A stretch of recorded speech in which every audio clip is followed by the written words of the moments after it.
Meus irmãos, abra sua Bíblia no livro de Romanos, capítulo 12, versículo 1. Diz assim o texto: Rogo-vos, pois, irmãos, pela compaixão de Deus, que apresenteis o vosso corpo em sacrifício vivo, santo e agradável a Deus, que é o vosso culto racional. Toda a igreja, rogo-vos.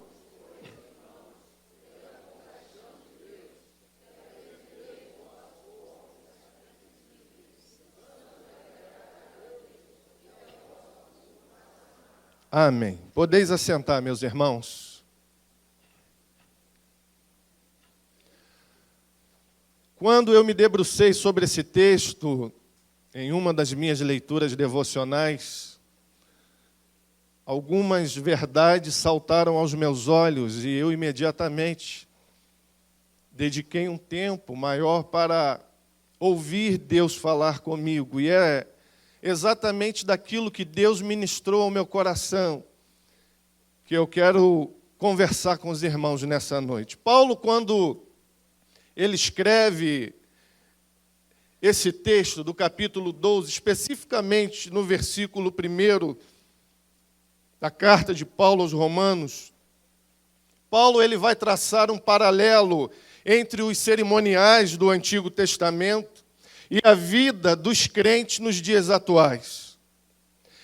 Quando ele escreve isso, de uma certa forma, ele nos mostra que os sacrifícios levíticos, eles haviam cessado. No entanto, os sacrifícios pessoais, aqueles que são feitos no altar de Deus que está no nosso coração, e aqui eu abro um parêntese, porque a palavra vai nos dizer que nós somos o tabernáculo de Deus. Que esses sacrifícios, eles seriam realizados diariamente, até o dia em que Jesus voltar para buscar a sua igreja. E de repente você pode pensar, mas que sacrifícios são esses? Eu me lembro que novo convertido, quando alguém dizia para mim, você tem que pagar o preço, eu não concordava com essa expressão, porque eu dizia assim, não, Jesus já pagou o preço, eu não tenho que pagar preço nenhum. Foi Ele que foi na cruz do Calvário. Mas quando Paulo fala, apresenteis os vossos corpos como sacrifício vivo, santo e agradável a Deus, que é o vosso culto racional. Paulo, ali, de uma certa forma, ele estava nos falando que nós deveríamos todos os dias sacrificar no altar de Deus que está no nosso coração o amor pelo bem-estar, porque todo mundo quer viver uma vida tranquila. Se você perguntar, quem quer viver luta? Quem quer viver prova? Ninguém quer. Mas evangelho, muitas das vezes, vida com Deus, muitas das vezes, é uma vida de lágrimas, é uma vida de choro, é uma vida de madrugadas acordadas, de angústias, de batalhas constantes. Eu posso falar isso com propriedade, porque já é a segunda madrugada que Deus me desperta às 2:30 da manhã. Tendo que acordar 4:30 da manhã para trabalhar. Jesus, quando eu despertei na primeira madrugada, falei, Senhor, eu queria dormir mais um pouquinho. Mas era uma batalha espiritual tão grande que eu dei um pulo da cama e comecei a andar pela casa, orando em voz alta. E vi que não era suficiente, fui lá, vou ter que sacrificar um pouco mais. Bárbara, acordei minha esposa, levanta e vamos orar. E eu e ela ficamos ali em oração, clamando, falando com Deus, pelejando por mais de 1 hora, até que veio o bálsamo do Espírito Santo e desceu sobre os nossos corações. Porque a minha esposa está internada, a minha sogra. E ela se internou e no 5º dia piorou criticamente o quadro dela. Minha esposa hoje ficou preocupada. achando que a mãe poderia até partir. Mas Deus revelou através de uma pessoa que nem sabia o que estava acontecendo, que foi feito um trabalho de feitiçaria para matar minha sogra. E foi no aniversário que ela foi e comeu dos manjares que ela não era para ter comido, de amigas que são envolvidas com macumbaria. E nós entramos nessa batalha em oração, e hoje, a manhã toda, eu trabalhando e orando, falando com Deus, espírito de morte, você está repreendido. Eu não aceito, você não vai levar minha sogra. E para a honra e para a glória do nome do Senhor, quando eu fui visitar ela hoje à tarde, já não tinha infecção no pulmão, já não estava com cansaço na respiração, me recebeu com um sorriso alegre, orei com ela na enfermaria. E como Deus não erra nos seus propósitos, eu falei assim, já que eu estou aqui, já que eu tenho o título de evangelista, vamos evangelizar. Foi para o leito ao lado. E uma vida que estava desviada se reconciliou com o Senhor. Paulo está nos mostrando que na nossa carreira cristã, nós teremos que sacrificar o amor pelo bem-estar, muitas das vezes. Teremos que sacrificar o amor ao dinheiro, porque vivemos em uma geração capitalista, onde só se pensa em ganhar, em conquistar, em crescer, em ter dinheiro. E se você analisar o Evangelho, tudo isso vai na contramão da proposta de Cristo para a igreja. Porque Cristo chega a dizer em um determinado momento, o Filho do Homem não tem aonde reclinar a sua cabeça. E a gente vê uma geração que só pensa em crescer financeiramente. Não estou dizendo que isso não é bom.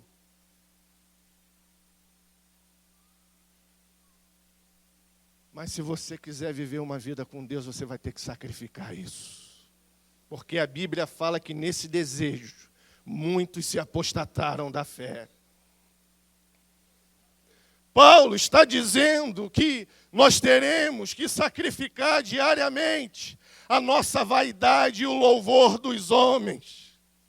E entendermos que a nossa vida, quer comamos, quer bebamos, façamos tudo para a glória de Deus. Quando Deus nos usa, é para que o nome dele seja glorificado através das nossas vidas. E vivemos uma geração que gosta de ser massageada no ego, que gosta de viver à base de elogios, como se não fosse elogiado, Deus não o usou. Precisamos sacrificar a nossa vaidade e o nosso desejo pelo louvor dos homens. Precisamos sacrificar no altar de Deus, que está no nosso coração, as obras da carne, o pecado, o medo da morte. Sumiu glória na igreja. Você está aqui, irmão? Dá um glória a Deus aí. A nossa vida como crente é uma vida de constantes sacrifícios. E como Paulo traça um paralelo entre os cerimoniais levíticos e a vida dos crentes atuais, Deus me fez lembrar do texto que está no livro de Levítico, capítulo 6, versos 12 e 13, que diz, um texto até muito conhecido, que os crentes costumam usar com um outro sentido, que não tem nada a ver, que diz assim, o fogo, pois, sobre o altar arderá nele, não se apagará. Pode me ajudar aí, Rogério. Mas o sacerdote acenderá lenha nele cada manhã, e sobre ele porá em ordem o holocausto, e sobre ele queimará a gordura das ofertas pacíficas. O fogo arderá continuamente no altar, não se apagará. E quando eu li esse versículo, Deus me ensinou algumas lições quero continuar compartilhando com você nessa noite. Esse versículo fala de sacrifício e fala de fogo no altar que não pode se apagar. Ou seja, no nosso sacrifício, a chama tem que ser mantida acesa. A chama do amor pela obra, a chama da alegria da salvação, a chama do primeiro amor, a chama da lealdade, a chama do serviço, e serviço voluntário, não por interesse. Ontem nós estávamos ali evangelizando no sinal. Alguns irmãos devem ter visto que foi o Sim Betel colocou lá no Facebook da igreja. E nós temos uma média de quase 50 pessoas no grupo de evangelismo do WhatsApp. E a gente fez a convocação, a gente já vinha falando há mais de uma semana. E ontem nós começamos o evangelismo com 4 pessoas. No final do evangelismo tinham 10 pessoas.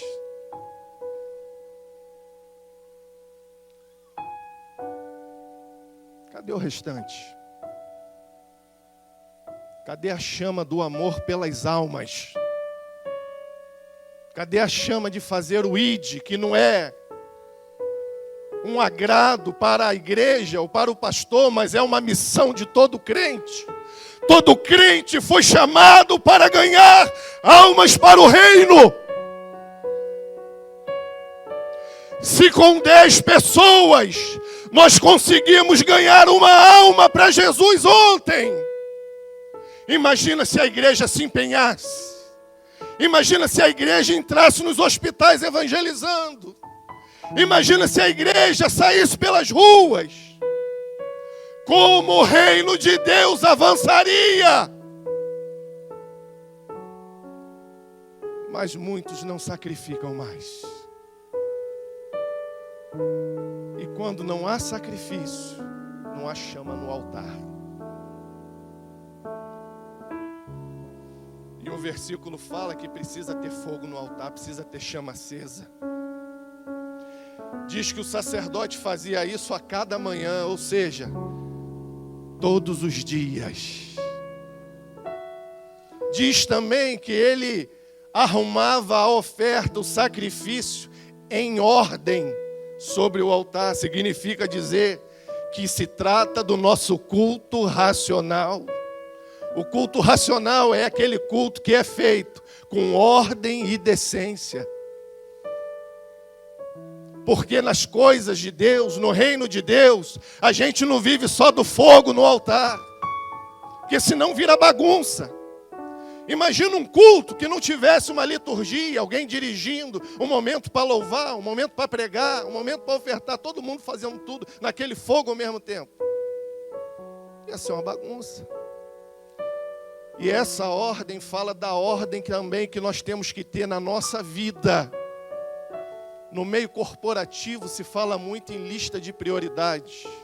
Nesses mais de 20 anos na área industrial, toda reunião que a gente participa com liderança, com gerência, com diretoria de empresa, eles vão bater nessa tecla. Lista de prioridades, senso de urgência. O que é prioridade, o que é urgente, tem que encabeçar a lista. E na organização do nosso tempo, muitas das vezes, o reino de Deus não tem sido prioridade. E quando você não prioriza o reino, não tem chama no altar. Não tem sacrifício.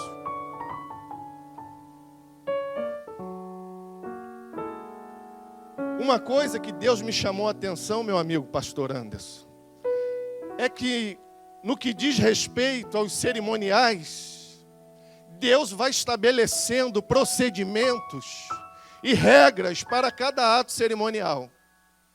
Como deveria ser a oferta, como deveria ser o altar, como o sacerdote deveria se portar.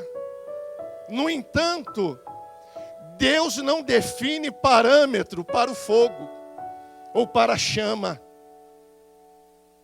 E quando Deus me chamou a atenção para isso, Ele iluminou a minha mente e me fez entender que Deus não define parâmetro, tamanho para o fogo ou para a chama. Porque o tamanho do fogo e da chama vai depender do tamanho do sacrifício que é colocado no altar. Quando a oferta é grande, o fogo é grande. Quando a ovelha, o sacrifício é pequeno, a chama é pequena. Significa dizer que todo altar, meu amigo presbítero Joel, tem fogo. Todo altar que tem sacrifício tem fogo. Mas alguns altares têm fogo com mais intensidade. Outros altares têm menos chama, Débora. Porque vai depender do tamanho da oferta que está sendo colocada para ser queimada no altar.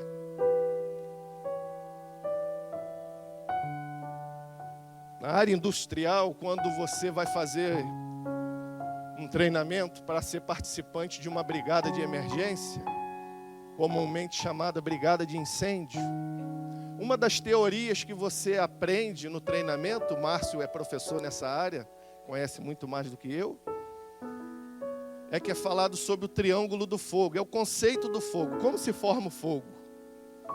E a teoria do triângulo do fogo é triângulo porque para ter fogo tem que ter 3 elementos: combustível,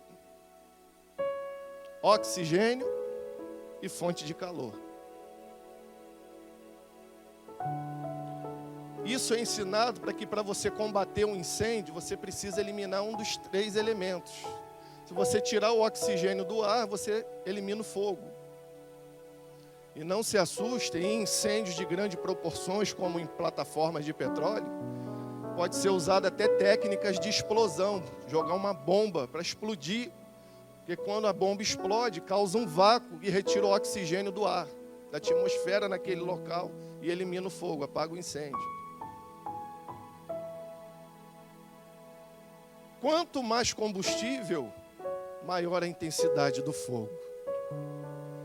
E de repente o fogo no teu altar tem sido pequeno, porque você está sacrificando somente um dia de culto na igreja durante a semana. Quer aumentar o fogo um pouco mais? Aumenta o tamanho da oferta. Em vez de um dia, organiza a tua lista de prioridades. Começa a sacrificar 2 dias de culto no altar.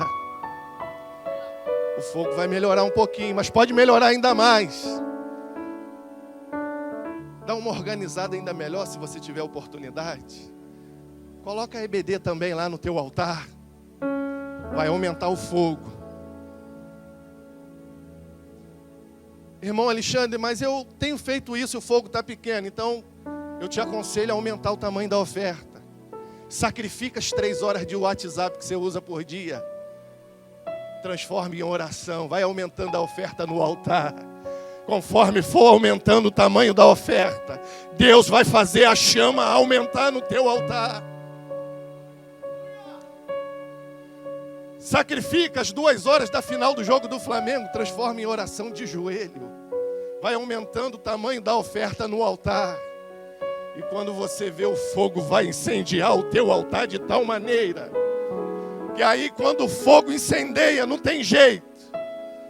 Tem crente que começa a falar em língua estranha. Tem crente que começa a chorar. Tem crente que entra no mistério, sapateia, profetiza. Tudo vai depender da oferta que você tem colocado no teu altar.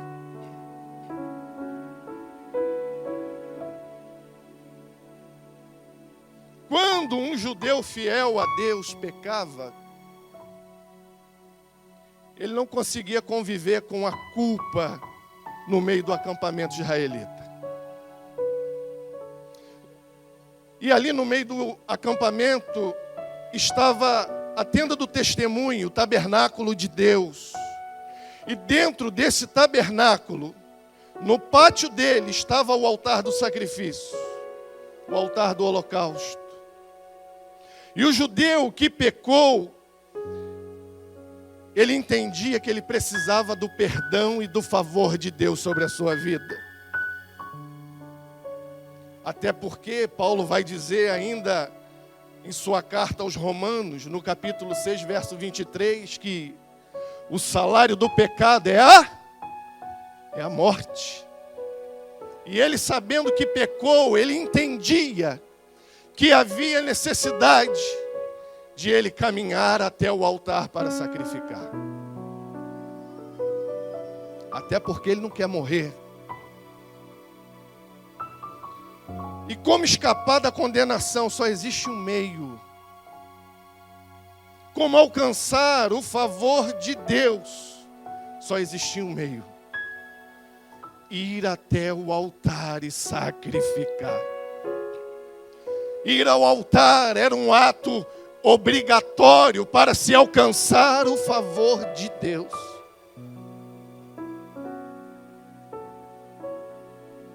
E quando analisamos ou falamos friamente, sem se aprofundar, quando falamos do altar, o altar não vai ser um assunto tão atraente assim. Porque o altar vai revelar a nossa condição pecadora. Porque o judeu só ia até o altar porque ele reconhecia que pecava e que precisava ir até o altar para alcançar o perdão de Deus.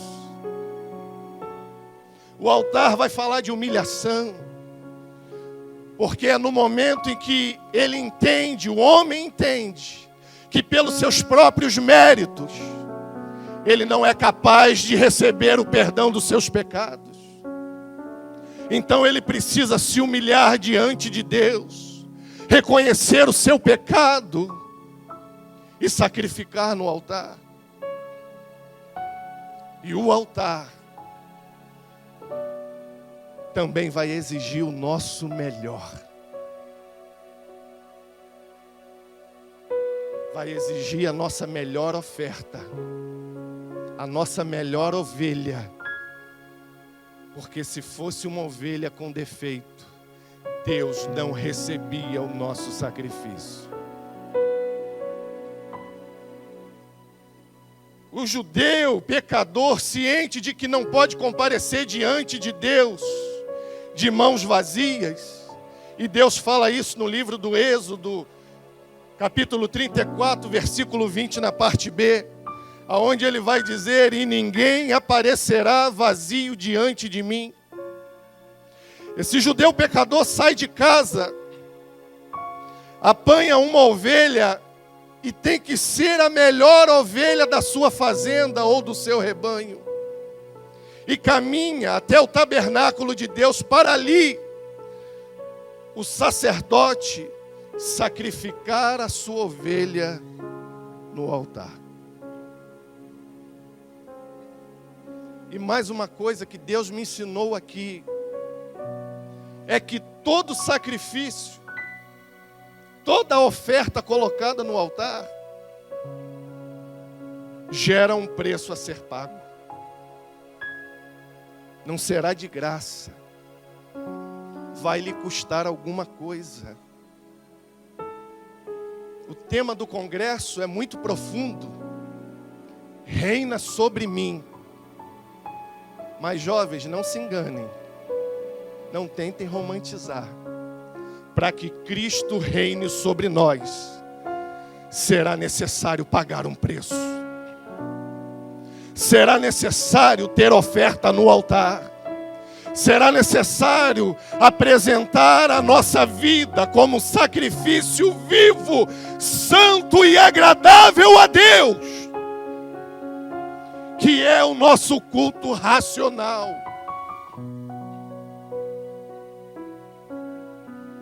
Todo sacrifício gera um preço a ser pago. A gente vai ver o exemplo disso na eira de Araúna. Quando Davi vai sacrificar para que Deus manifestasse o seu favor. Em 2 Samuel capítulo 24, verso 24, Davi diz assim: porque não oferecerei ao Senhor meu Deus holocaustos que não me custem nada.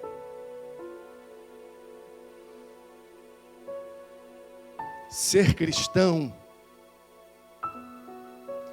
é estar disposto a pagar o preço. Pergunta para o seu irmão: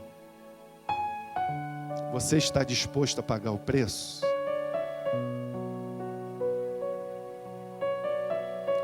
Você está disposto a sacrificar? Se você não quiser pagar preço, vai para a igreja da Porta Larga. Lá só tem vitória, lá só tem glória, lá só tem facilidade. Lá você pode congregar e continuar vivendo no adultério. Lá você pode congregar e continuar bebendo a sua cervejinha. Lá você pode congregar e continuar vendo pornografia.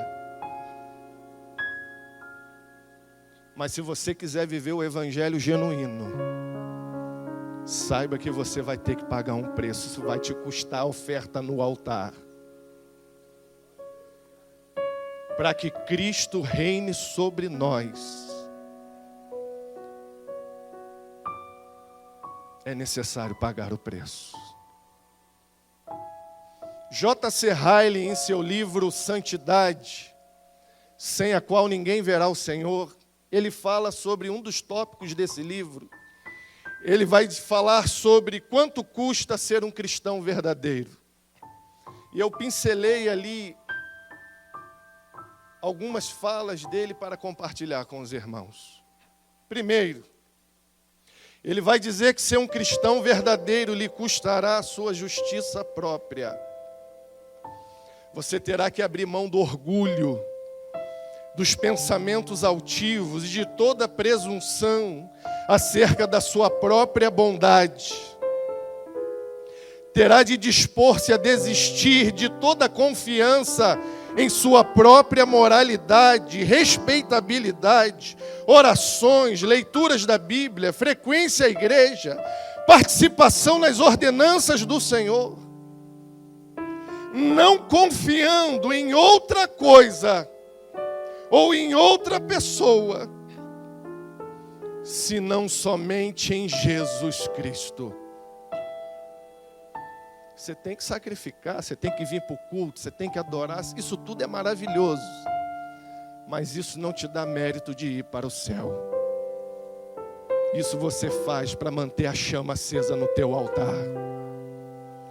Só através de Jesus Cristo, só pela graça de Deus, é que nós herdaremos a vida eterna. Em segundo lugar, J.C. Ryle vai dizer que ser um cristão verdadeiro lhe custará ter que desistir dos seus pecados. Você deve estar disposto a abandonar cada hábito e prática errada aos olhos de Deus.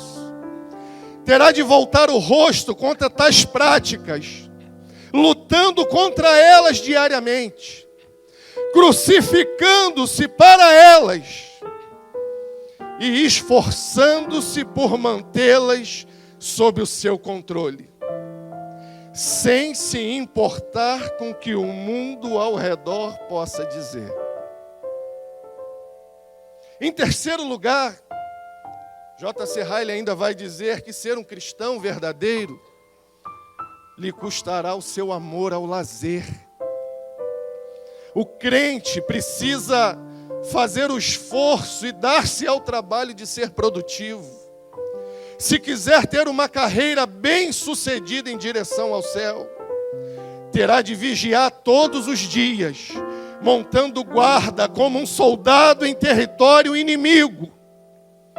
Terá de cuidar da sua conduta a cada hora do dia, porque ele vai dizer que a alma não pode obter vantagem sem sofrimento. E em quarto lugar, ele ainda vai dizer que ser um cristão verdadeiro lhe custará a aprovação do mundo. Se um crente quiser agradar a Deus, terá de contentar-se em ser mal acolhido pelos homens. Não deverá considerar estranho se for zombado, ridicularizado, caluniado e perseguido, e até mesmo odiado. E Jesus ratifica isso no Evangelho de João, no capítulo 15, versículo 20, que ele diz: não é o servo maior do que o seu senhor. Se me perseguiram a mim, também perseguirão a vós outros.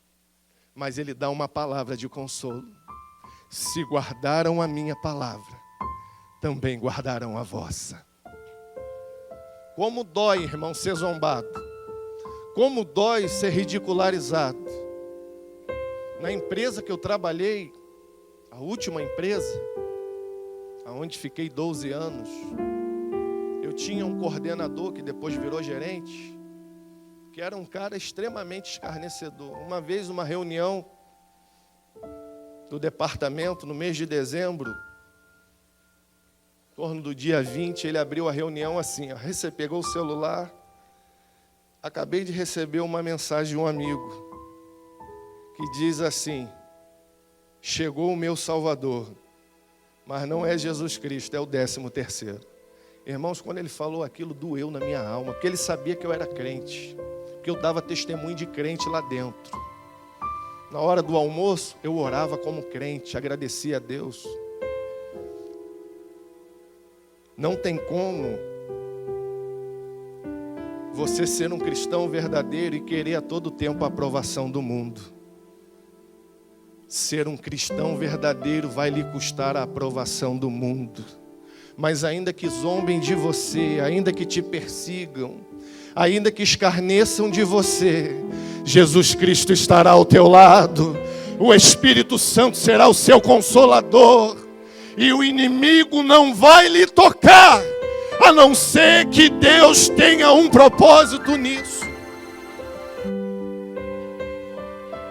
O crente precisa viver de tal maneira que todos possam ver que as coisas de Deus são a nossa prioridade, que a glória de Deus é o maior alvo da nossa vida, que seguir a Cristo é o nosso grande objetivo no presente, e que estar com Cristo é o nosso maior desejo no porvir. Você pode aplaudir ao Senhor, você pode glorificar o nome dEle nessa noite.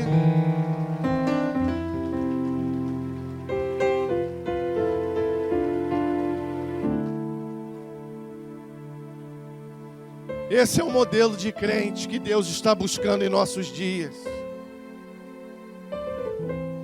São esses crentes que Deus está procurando. O crente que esteja disposto a sacrificar o amor ao lazer.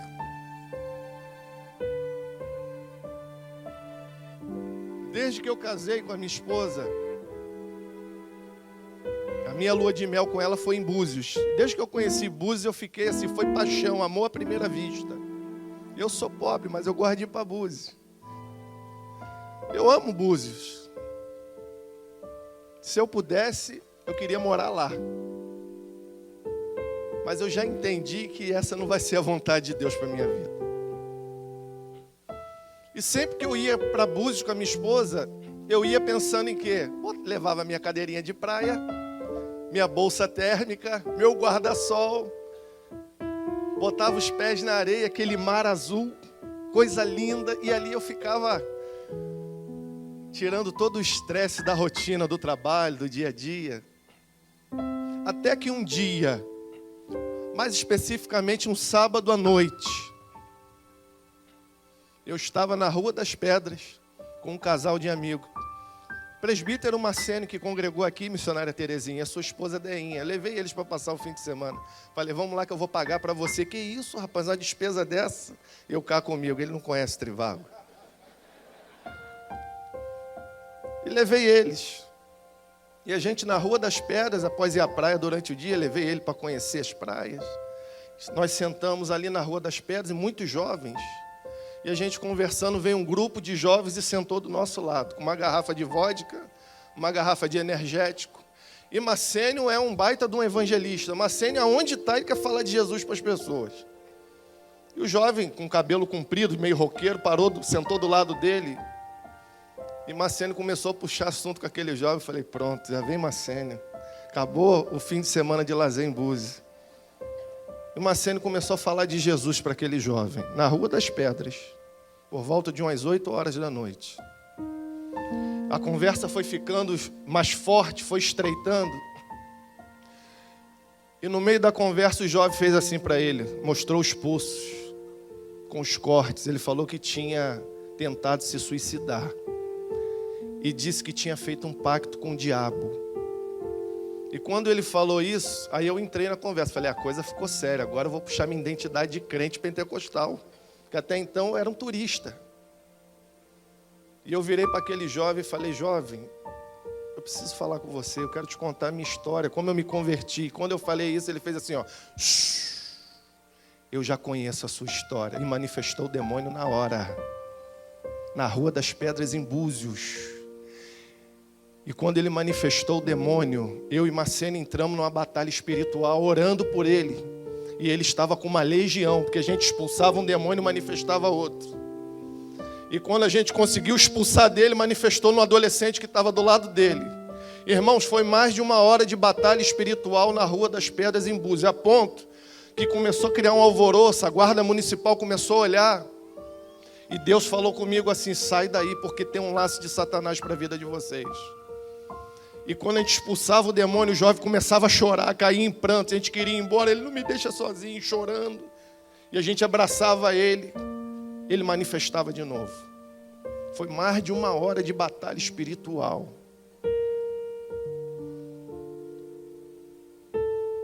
E eu pude entender o que Paulo quis dizer. É necessário ter sacrifício no nosso altar. Entenda uma coisa, Paulo diz para Timóteo, Timóteo, sofre comigo as aflições, como um bom soldado de Jesus Cristo. Você já viu soldado como é que fica no território inimigo? Ele fica cochilando, ele fica numa cadeira de praia. Você que foi militar, Lenine, treinamento, como é que fica o soldado em território inimigo? Alerta.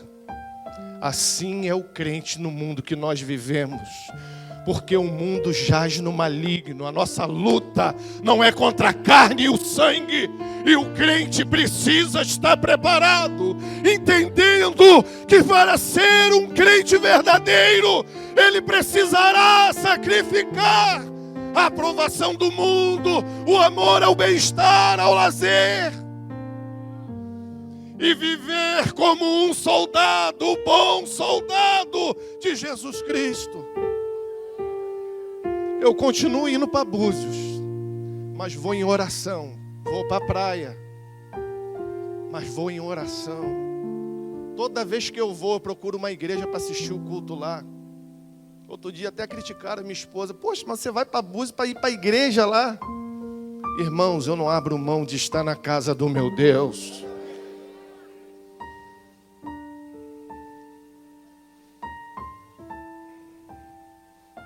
Ser um cristão verdadeiro gera um preço a ser pago.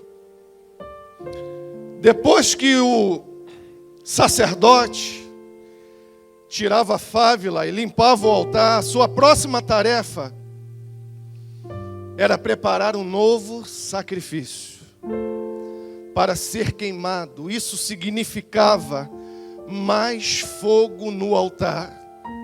Ou seja, Deus me ensinou algumas verdades sobre as cinzas do altar. Lembre-se de uma coisa: cinza não põe fogo no altar. Repita comigo: cinza não põe fogo no altar. Quem aqui já fez churrasco em casa? O presbítero Joel é especialista. O pastor uma vez falou que ia montar um ministério de churrasco, ia botar o presbítero Joel para liderar. Quando o carvão queima, só fica as... Você consegue botar fogo na cinza?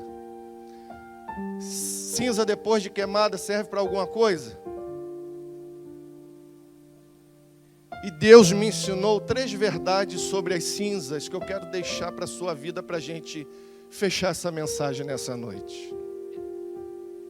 As cinzas, a primeira lição que Deus me ensinou, a primeira verdade espiritual, é que as cinzas no altar vão nos falar de perdão dos nossos pecados. Muita gente vive oprimida por causa de um jugo que Satanás coloca sobre ela, em função de um erro do passado, em função de um pecado do passado, alguma coisa que ela fez, que foi ruim aos olhos de Deus, e que a sua consciência a lembra disso. E Satanás se apropria disso para colocar um jugo e dizer: você não é capaz, você não é merecedora. Lembra, eu lembro do que você fez. Quando o judeu pecador, que era fiel a Deus, ele pecava e ele, acusado pela sua consciência diante do conhecimento da lei, ele entendia que havia pecado, ele pegava uma oferta e se dirigia até o altar. E quando aquela oferta era apresentada, sacrificada pelo sacerdote, a oferta sendo queimada simbolizava o perdão daqueles pecados. Significa dizer que se você já foi até o teu altar e pediu perdão a Deus pelos seus erros, sacrificou ali,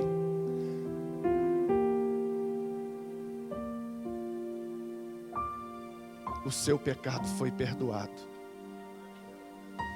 Pecado perdoado é igual processo arquivado, acabou, terminou. Se você errou, mas pediu perdão a Deus com sinceridade e sacrificou no altar do teu coração a tua oração, a tua lágrima, o teu arrependimento, Satanás não pode mais te acusar pelo erro que você cometeu. Seja livre em nome de Jesus. Seja livre de todo jugo opressor do diabo. Seja livre nessa noite,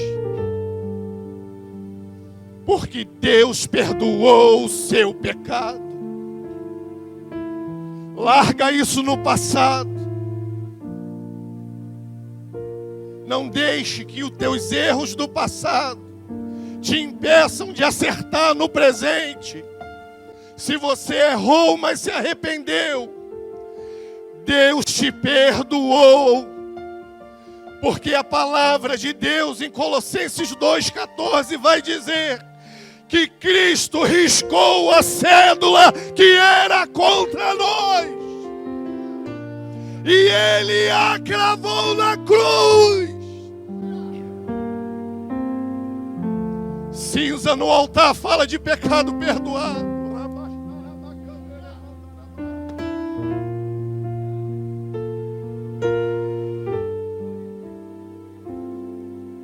Outra verdade espiritual que Deus me ensinou nas cinzas é que cinza no altar fala de novas obras. Você pode até se alegrar lembrando-se de quanto você já fez na obra de Deus no passado. Quantas das vezes você trabalhou nos ministérios da igreja? Lembra? Quantas vigílias você foi? Lembra? Quantas vezes você evangelizou? Tudo isso foi oferta que você colocou no teu altar para manter a chama acesa. Só que eu tenho uma notícia para te dar. Tudo isso virou cinza no teu altar. Tem gente que fica assim: mas eu era tão feliz no passado. Eu orava tanto antigamente. Eu lia tanto a Bíblia. Está vivendo de cinzas. Entenda uma coisa: cinza no altar fala de novas obras. Para que haja fogo e chama no altar, É preciso um sacrifício novo a cada dia. Tudo que você fez foi muito bom, foi maravilhoso, legal, Deus gostou, mas queimou, virou cinza. Deus quer de você novas obras a partir de hoje. Se orava no passado, volte a orar no presente. Se evangelizava no passado, volte a evangelizar no presente. Se chorava, se rasgava a alma diante de Deus no passado, volte a rasgar no presente. Porque se for assim, vai ter chama no teu altar. Vai ter fogo de Deus no teu altar.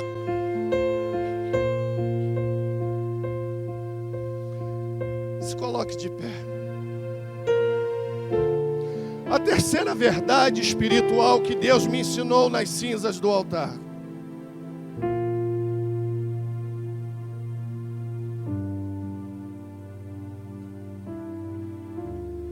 é que as cinzas, elas também vão falar de renovação espiritual.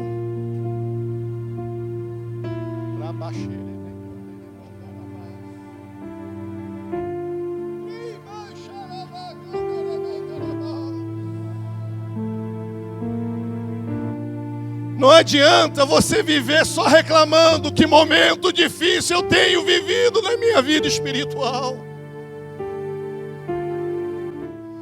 Que dificuldade, parece que as coisas não fluem, não andam mais. Parece que o chamado parou. Ei, tem um recado de Deus para você nessa noite. Tira as cinzas do altar. Tira as cinzas do altar. Coloca um sacrifício novo. Deus quer te renovar espiritualmente nessa noite.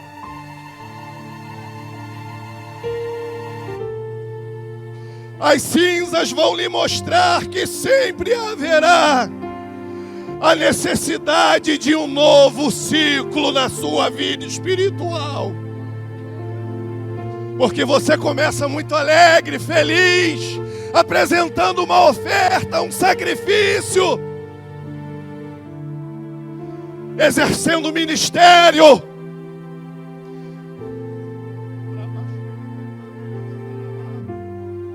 Mas uma hora isso vai virar cinza no teu altar. E lembra do que nós falamos? Cinza não gera fogo no altar. Para ter fogo novamente, para ter renovação espiritual novamente, coloque um ministério novo no teu altar. Coloque novas obras no teu altar. Inicie um novo ciclo no teu altar.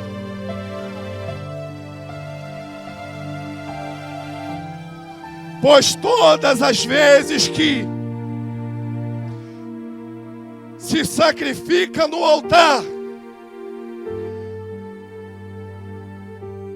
novas fraquezas são consumidas, novos pecados são anulados, novos talentos são aperfeiçoados. Então a mensagem de Deus para você, para fechar nessa noite: tira a cinza do teu altar. Se você não se alegra mais na presença de Deus, se parece que você não sente mais a presença de Deus, tira a cinza do altar em nome de Jesus.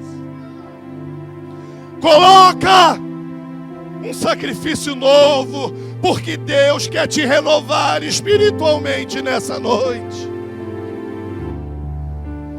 Se você tem andado desanimado, se você não sente mais prazer de estar na igreja, ei, precisa colocar uma oferta nova no altar.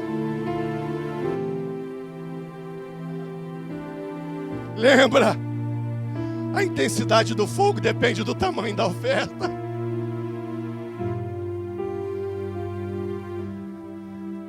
Coloca uma oferta nova no altar nessa noite. Feche os seus olhos.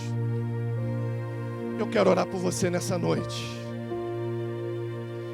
Deus quer renovar você espiritualmente hoje. Deus quer iniciar um novo ciclo de renovação espiritual na tua vida hoje. Mas para isso, você precisa ir até o altar e colocar ali as suas orações e pedir a Deus ajuda, Senhor. Me renova, me fortalece, me capacita, me dá condições, ó Deus, de reacender a chama no meu altar. Eu não aguento mais viver em cinzas. Eu não aguento mais viver essa vida sem graça. Eu preciso que Cristo reine sobre mim. Mas para que Cristo reine sobre mim, eu preciso apresentar a minha vida como sacrifício vivo, santo e agradável a Deus. Porque se for assim, haverá chama no meu altar. Você não veio aqui hoje para me ouvir.